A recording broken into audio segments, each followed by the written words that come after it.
La servidumbre moderna es una esclavitud voluntaria, consentida por la muchedumbre de esclavos que se arrastran por la faz de la tierra. Ellos mismos compran las mercancías que los esclavizan cada vez más. Ellos mismos buscan un trabajo cada vez más alienante que se les otorga si demuestran estar suficientemente avanzados. Ellos mismos eligen los amos a quienes deberán servir. Para que esta tragedia absurda pueda tener lugar, ha sido necesario despojar a esa clase de la conciencia de su explotación y de su alienación. He ahí la extraña modernidad de nuestra época. Al igual que los esclavos de la antigüedad, que los siervos de la Edad Media y que los obreros de las primeras revoluciones industriales, estamos hoy en día frente a una clase totalmente esclavizada, solo que no lo sabe, o más bien, no lo quiere saber. Ellos ignoran la rebelión, que debería ser la única reacción legítima de los explotados. Aceptan sin discutir la vida lamentable que se planeó para ellos. La renuncia y la resignación son la fuente de su desgracia. He ahí la pesadilla de los esclavos modernos que no aspiran sino a ser llevados por la danza macabra del sistema de la alienación.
A medida que construyen su mundo con la fuerza alienada de su trabajo, el decorado de este mundo se vuelve la cárcel donde tendrán que vivir.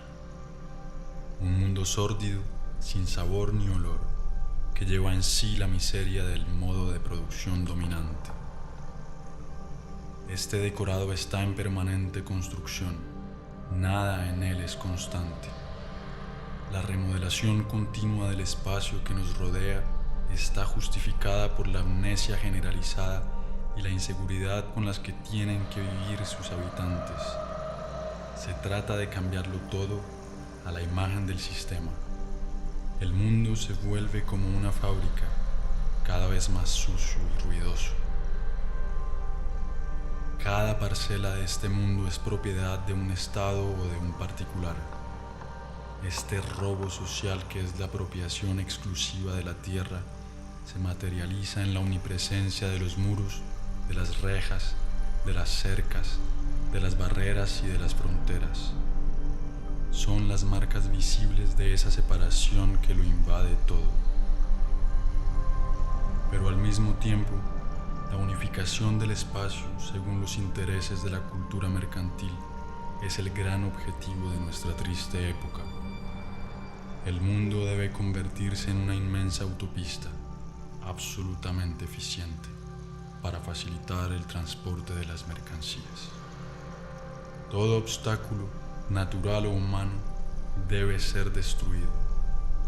La concentración inhumana de esa masa de esclavos es fiel reflejo de su vida.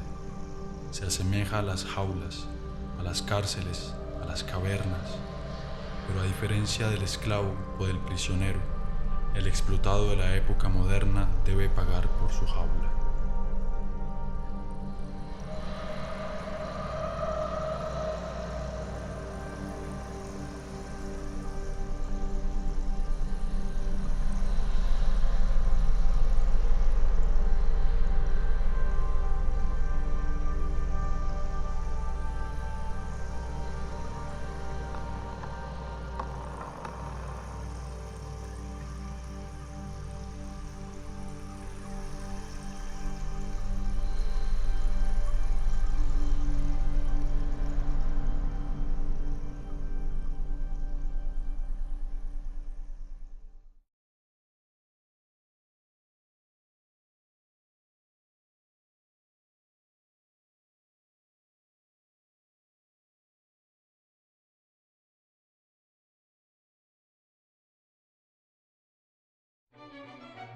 En este estrecho y lúgubre espacio en donde vive, el esclavo acumula las mercancías que, según los mensajes publicitarios omnipresentes, deberán traerle la felicidad y la plenitud. Pero entre más acumula mercancías, más se aleja de él la posibilidad de acceder un día a la felicidad.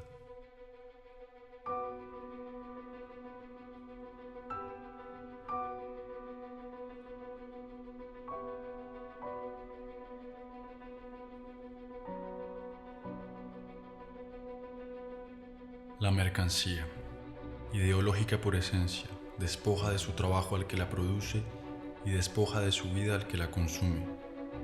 En el sistema económico dominante, ya no es la demanda la que condiciona la oferta, sino la oferta la que determina la demanda.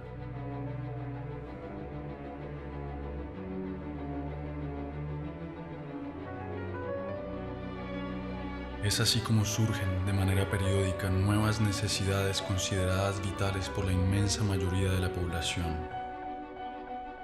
Primero fue el radio, luego el carro, el televisor, el computador y ahora el celular. Todas estas mercancías, distribuidas masivamente en un corto lapso de tiempo, modifican en profundidad las relaciones humanas.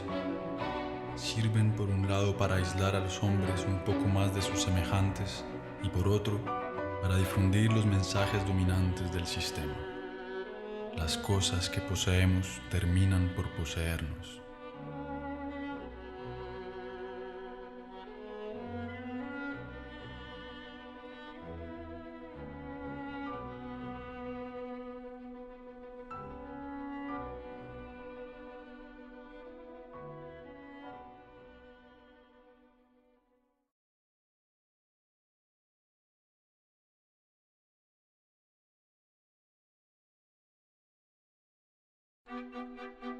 Pero es cuando se alimenta que el esclavo moderno ilustra mejor el estado de decadencia en que se encuentra.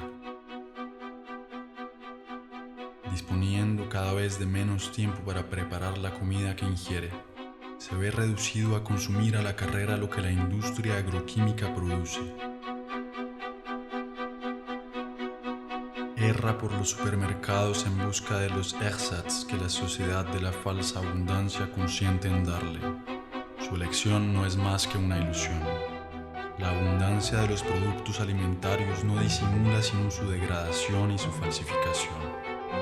No son otra cosa que organismos genéticamente modificados, una mezcla de colorantes y conservantes, de pesticidas, de hormonas y de otros tantos inventos de la modernidad.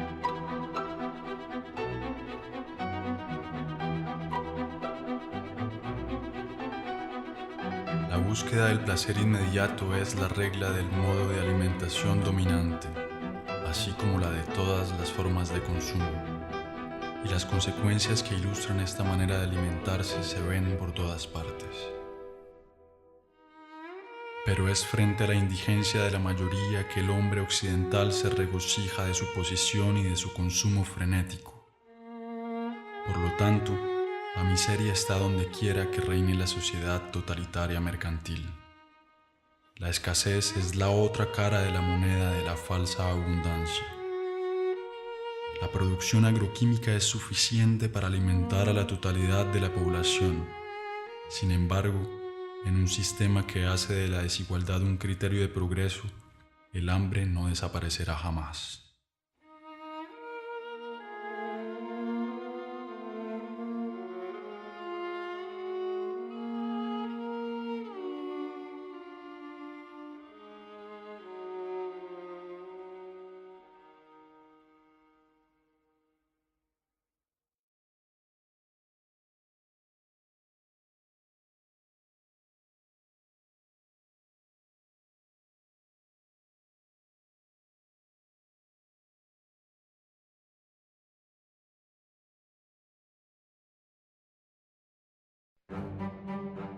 La otra consecuencia de la falsa abundancia alimentaria es la multiplicación de las fábricas de concentración y el exterminio bárbaro y a gran escala de las especies que sirven para alimentar a los esclavos. Esta es la esencia misma del modo de producción dominante. La vida y la humanidad no resisten más ante el afán de lucro de unos cuantos.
El saqueo de los recursos del planeta, la abundante producción de energía o de mercancías, los residuos y los desechos del consumo ostentoso hipotecan las posibilidades de supervivencia de nuestra tierra y de las especies que la pueblan. Pero para darle paso al capitalismo salvaje, el crecimiento no deberá parar jamás. Hay que producir, producir y volver a producir cada vez más. Los mismos que contaminan son quienes se presentan hoy en día como los salvadores del planeta. Esos imbéciles de la industria del espectáculo, patrocinados por las firmas multinacionales, intentan convencernos de que un simple cambio en nuestros hábitos bastará para salvar al planeta del desastre. Y mientras que nos culpan, continúan contaminando sin cesar el medio ambiente y nuestro espíritu. Esas pobres tesis pseudoecológicas son repetidas por todos los políticos corruptos que necesitan eslóganes publicitarios, pero que evitan proponer un cambio radical en el sistema de producción. Se trata, como siempre, de cambiar algunos detalles para que lo esencial siga siendo igual.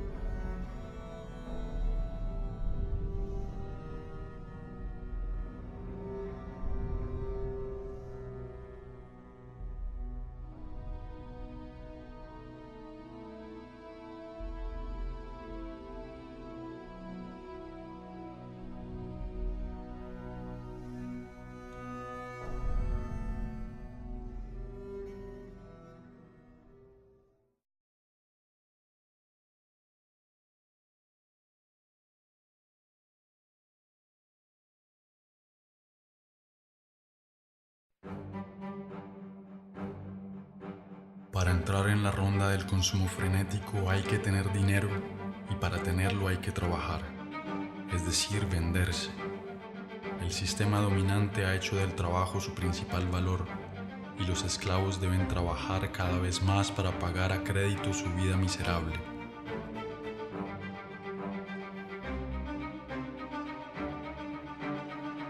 Se agotan en el trabajo, pierden con él la mayor parte de su fuerza vital y tienen que soportar las peores humillaciones.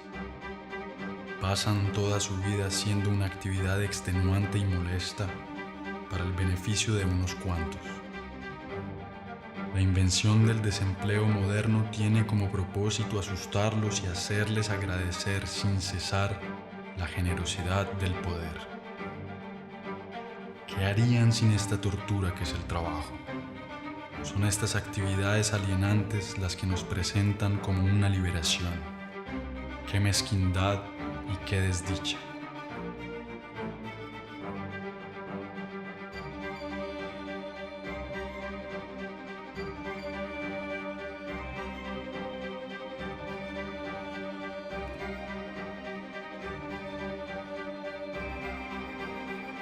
Siempre apresurado por el cronómetro o el látigo, cada gesto de los esclavos está calculado para aumentar la productividad. La organización científica del trabajo constituye la esencia misma de la disposición de los trabajadores, del fruto de su trabajo y del tiempo que pasan en la producción automática de las mercancías o de los servicios. La actividad del trabajador se confunde con la de una máquina en las fábricas o con la de un computador en las oficinas.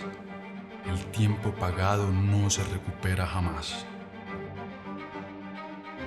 De esta manera, cada empleado tiene asignado un trabajo repetitivo, ya sea intelectual o físico. Es un especialista en su área de producción. Esta especialización se reproduce a escala planetaria en el marco de la División Internacional del Trabajo. Se concibe en Occidente, se produce en Asia, se muere en África.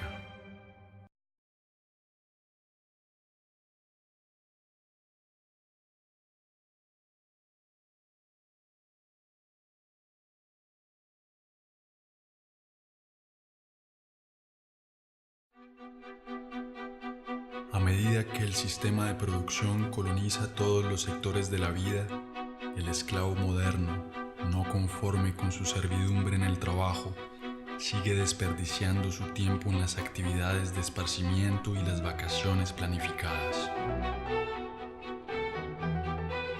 Ningún momento de su vida escapa a la influencia del sistema. Cada instante de su vida ha sido invadido. Es un esclavo de tiempo completo.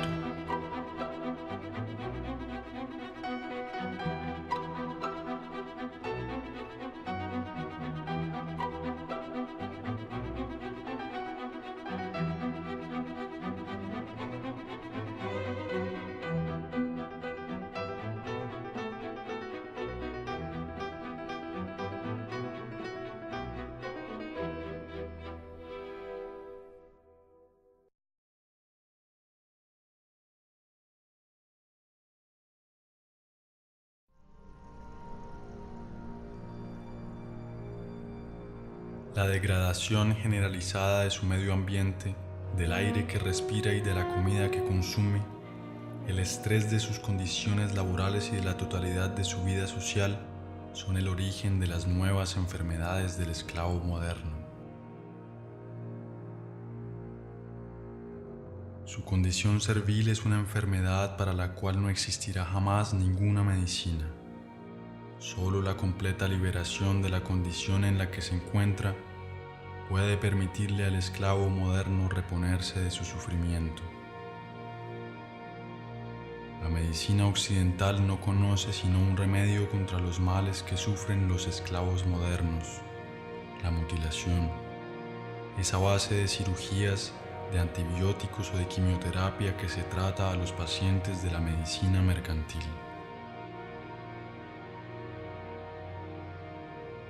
Nunca se ataca el origen del mal sino sus consecuencias, porque la búsqueda de las causas nos conduciría inevitablemente a la condenación implacable de la organización social en su totalidad.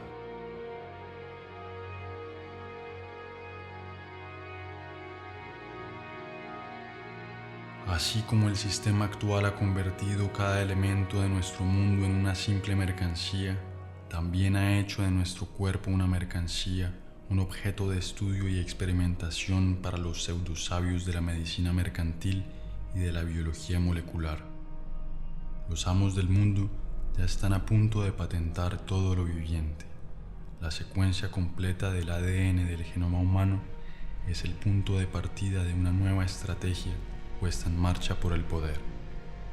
La decodificación genética no tiene otra finalidad que la de ampliar considerablemente las formas de dominación y de control. Como tantas otras cosas, nuestro cuerpo ya no nos pertenece.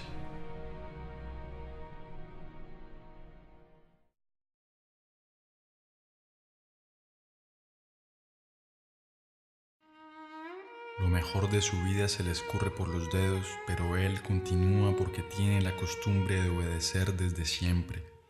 La obediencia se ha convertido en su segunda naturaleza.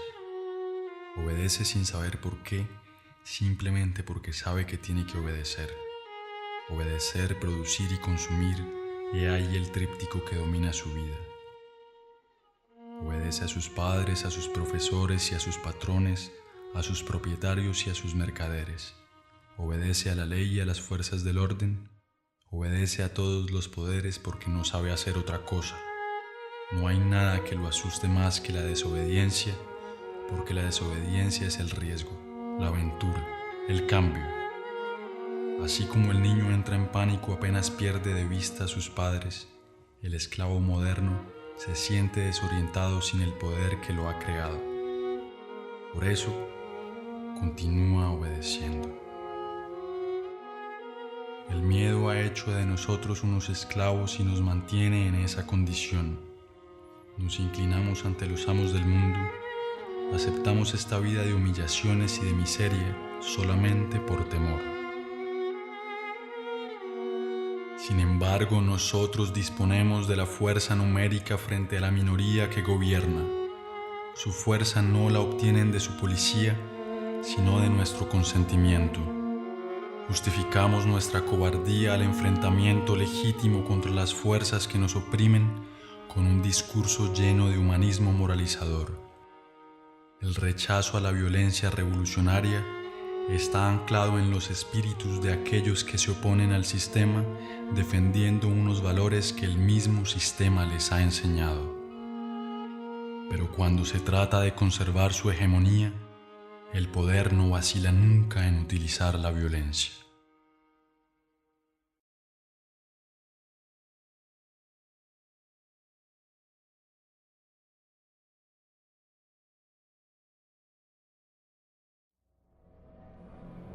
Sin embargo, existen algunos individuos que escapan al control de las conciencias, pero están bajo vigilancia.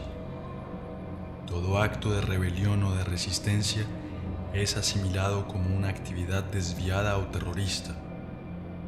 La libertad no existe sino para aquellos que defienden los imperativos mercantiles. A partir de ahora, la verdadera oposición al sistema dominante es totalmente clandestina. Contra esos opositores, la represión es la regla vigente. Y el silencio de la mayoría de los esclavos frente a esta represión es justificado por el propósito mediático y político de negar el conflicto que existe en la sociedad real.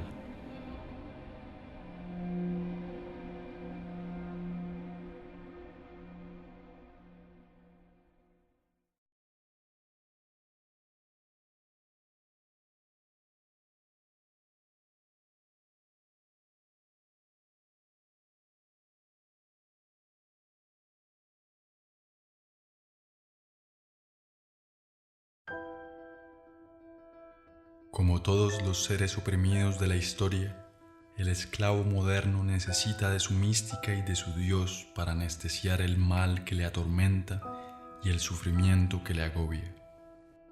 Pero este nuevo Dios a quien entregó su alma no es más que la nada, un trozo de papel, un número que tiene sentido solo porque todos han decidido dárselo. Es por este nuevo Dios que estudia, trabaja, riñe y se vende.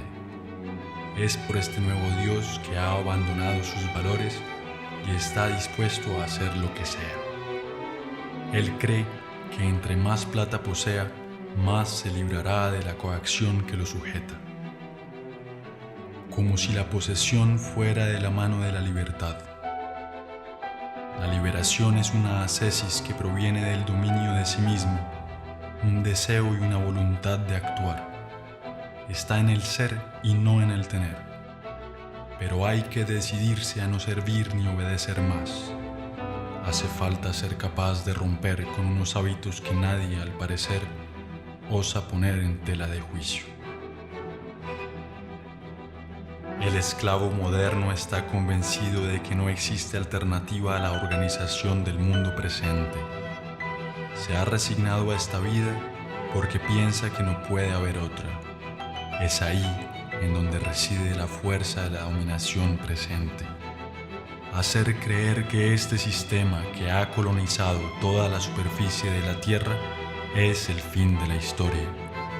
Ha convencido a la clase dominada que adaptarse a su ideología equivale a adaptarse al mundo tal como es y tal como ha sido siempre. Soñar con otro mundo se ha convertido en un crimen, condenado al unísono por los medios y por todos los poderes. En realidad, el criminal es aquel que contribuye, consciente o no, a la demencia de la organización social dominante. No hay locura más grande que la del sistema presente.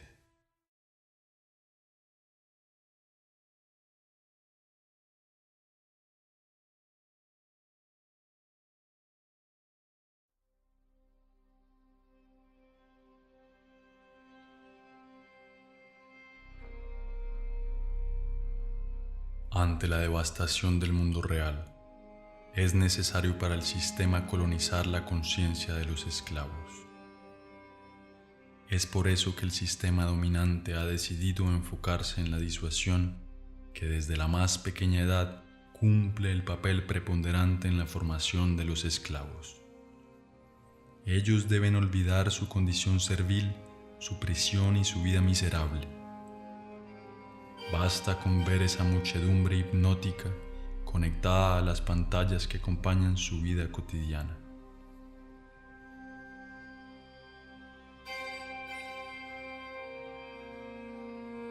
Ellos disfrazan su insatisfacción permanente con el reflejo manipulado de una vida soñada, hecha de dinero, de gloria y de aventura.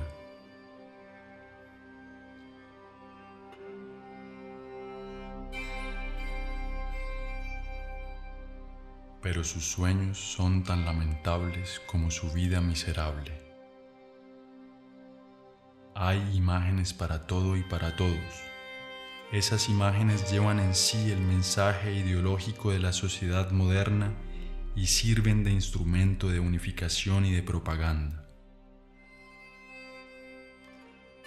Se multiplican a medida que el hombre es despojado de su mundo y de su vida.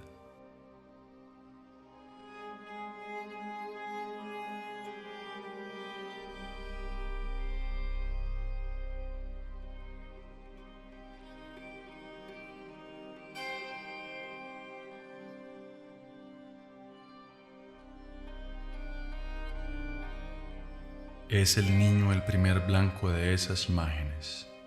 Hay que volverlos estúpidos y extirparles toda forma de reflexión y de crítica. Todo ello se hace, claro está, con la desconcertante complicidad de sus padres, quienes han desistido ante el impacto de los medios modernos de comunicación.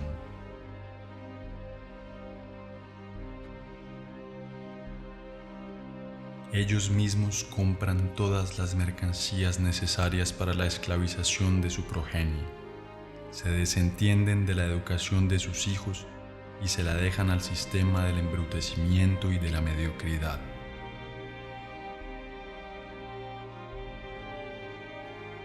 Hay imágenes para todas las edades y para todas las clases sociales. Los esclavos modernos confunden esas imágenes con la cultura y a veces con el arte. Se recurre constantemente a los instintos más bajos para vender cualquier mercancía. Y es la mujer, doblemente esclava en la sociedad presente, la que paga el precio más alto. Ella es presentada como simple objeto de consumo. La rebelión ha sido también reducida a una imagen desprovista de su potencial subversivo. La imagen sigue siendo la forma de comunicación más directa y más eficaz. Construye modelos, embrutece a las masas, les miente, les crea frustraciones y les infunde la ideología mercantil. Se trata pues una vez más y como siempre del mismo objetivo: vender modelos de vida o productos, comportamientos o mercancías, vender no importa qué, pero vender.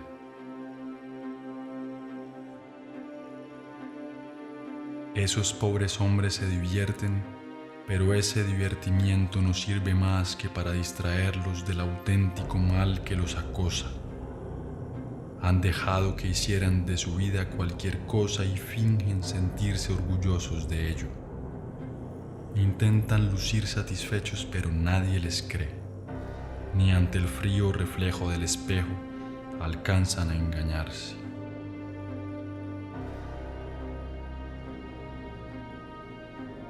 Pierden su tiempo delante de unos imbéciles que los hacen reír o cantar, soñar o llorar.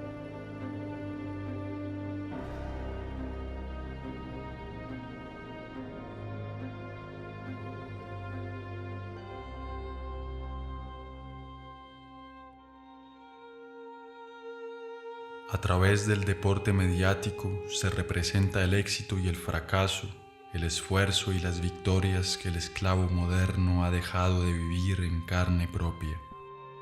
Su insatisfacción lo incita a vivir por encargo frente a su aparato de televisión.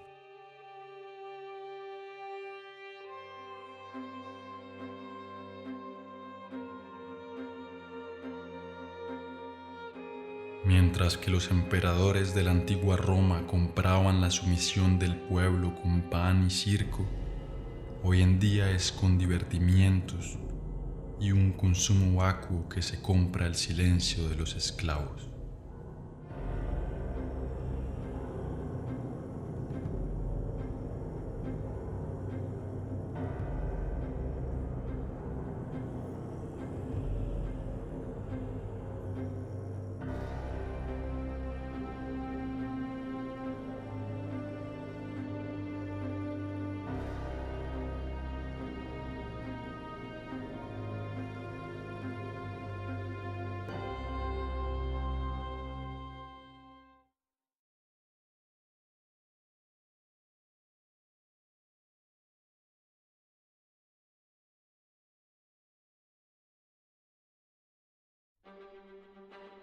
El control de las conciencias es el resultado de la utilización viciada del lenguaje por la clase económica y socialmente dominante.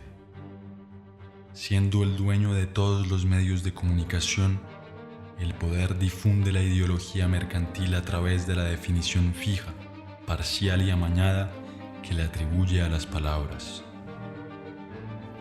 Las palabras son presentadas como si fueran neutras y su definición como evidente. Controladas por el poder, designan siempre una cosa muy distinta a la vida real. Es ante todo un lenguaje de la resignación y de la impotencia, el lenguaje de la aceptación pasiva de las cosas tal como son y tal como deben permanecer. Las palabras actúan por cuenta de la organización dominante de la vida y el hecho mismo de utilizar el lenguaje del poder nos condena a la impotencia. El lenguaje es el punto esencial de la lucha por la emancipación humana. No es una forma de dominación que se añada a otra, sino que es el centro mismo del proyecto de sometimiento del sistema totalitario mercantil.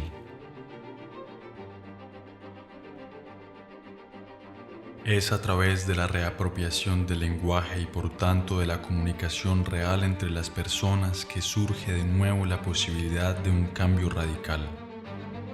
Es en este sentido que el proyecto revolucionario converge con el proyecto poético. En la efervescencia popular, la palabra hablada es reaprendida y reinventada por extensos grupos. La espontaneidad creativa se encuentra en cada uno y nos une a todos.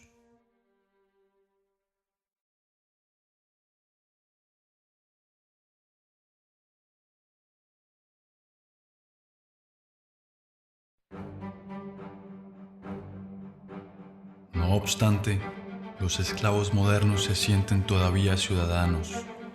Creen votar y decidir libremente quién conducirá sus asuntos como si aún pudieran elegir. Pero cuando se trata de escoger la sociedad en la que queremos vivir, ¿creen ustedes que existe una diferencia fundamental entre la socialdemocracia y la derecha nacionalista en Francia, entre demócratas y republicanos en Estados Unidos, entre liberales y conservadores en Colombia? No existe ninguna oposición, puesto que los partidos políticos dominantes están de acuerdo en lo esencial: la conservación de la presente sociedad mercantil. Ninguno de los partidos políticos que pueden acceder al poder pone en entredicho el dogma del mercado. Y son esos mismos partidos los que con la complicidad mediática acaparan las pantallas, riñen por pequeños detalles con la esperanza de que todo siga igual. Se disputan por saber quién ocupará los puestos que les ofrece el parlamentarismo mercantil. Esas pobres querellas son difundidas por todos los medios de comunicación con el fin de ocultar un verdadero debate sobre la elección de la sociedad en la que queremos vivir. La apariencia y la futilidad dominan sobre el enfrentamiento de las ideas. Todo esto no se parece en nada, ni de lejos, a una democracia. La democracia real se define en primer lugar y ante todo por la participación masiva de los ciudadanos en la gestión de los asuntos de la ciudad. Es directa y participativa. Encuentra su expresión más auténtica en la asamblea popular y en el diálogo permanente sobre la organización de la vida en común.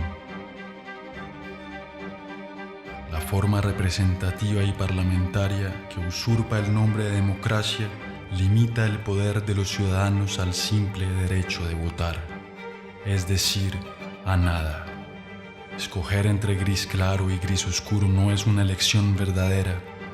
Las sillas parlamentarias son ocupadas en su inmensa mayoría por la clase económicamente dominante, ya sea de derecha o de la pretendida izquierda socialdemócrata.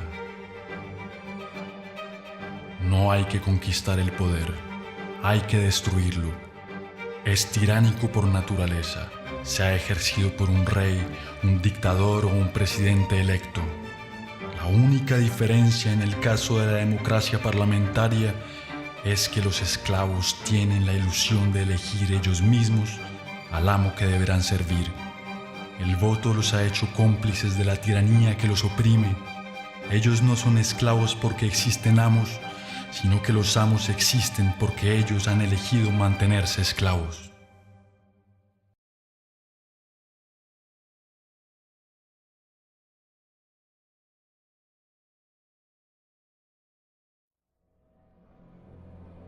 El sistema dominante se define entonces por la omnipresencia de su ideología mercantil.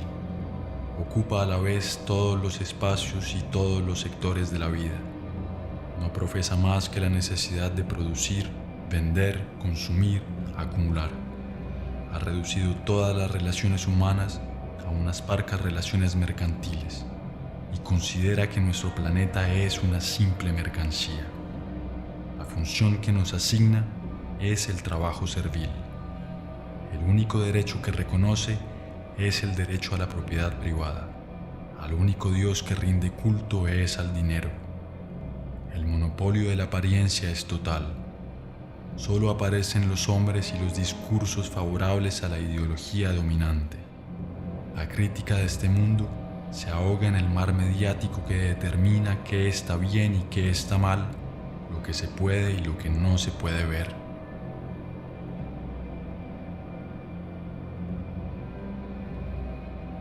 Omnipresencia de la ideología, culto al dinero, monopolio de la apariencia, partido único disfrazado de pluralismo parlamentario, ausencia de una oposición visible, represión en todas sus formas, programa de transformación del hombre y del mundo. He ahí la verdadera cara del totalitarismo moderno que ellos llaman democracia liberal, pero que es hora de llamar por su verdadero nombre: el sistema totalitario mercantil.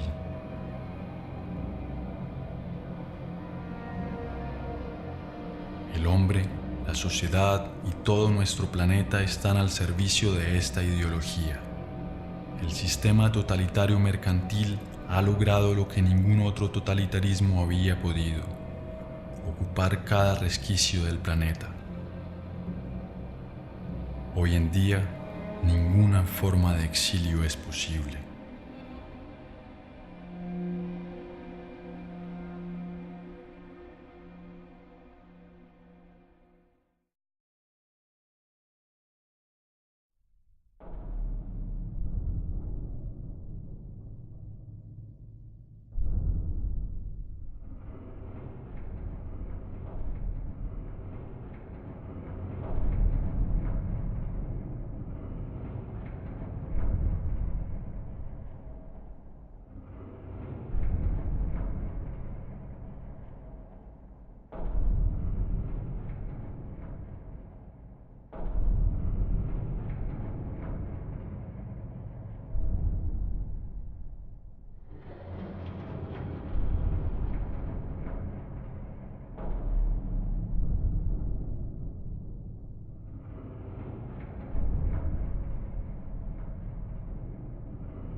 forces are the same that burn crosses.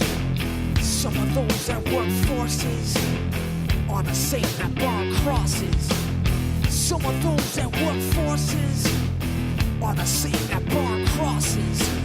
Some of those that work forces are the same that burn crosses.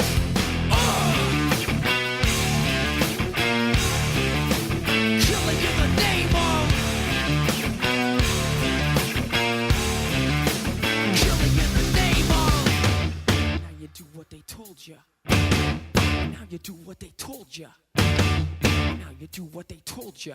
Now you do what they told you. And now you do what they told you. And now you do what they told you. And now you do what they told you. And now you do what they told you. And now you do what they told you. And now you do what they told you. And now you do what they told you. And now you do what they told you. Those who died are justified for wearing the badge and their chosen right. You're justified. Those that died for wearing the badge and their chosen right. Those who died are justified for wearing the badge and their chosen right. You're justified. Those who died for wearing the badge and their chosen right. Some of those that work forces are the same that burn crosses. Some of those that work forces are the same that burn crosses. Some of those that work forces are the same that burn crosses. Some of those that work forces are the same that burn crosses.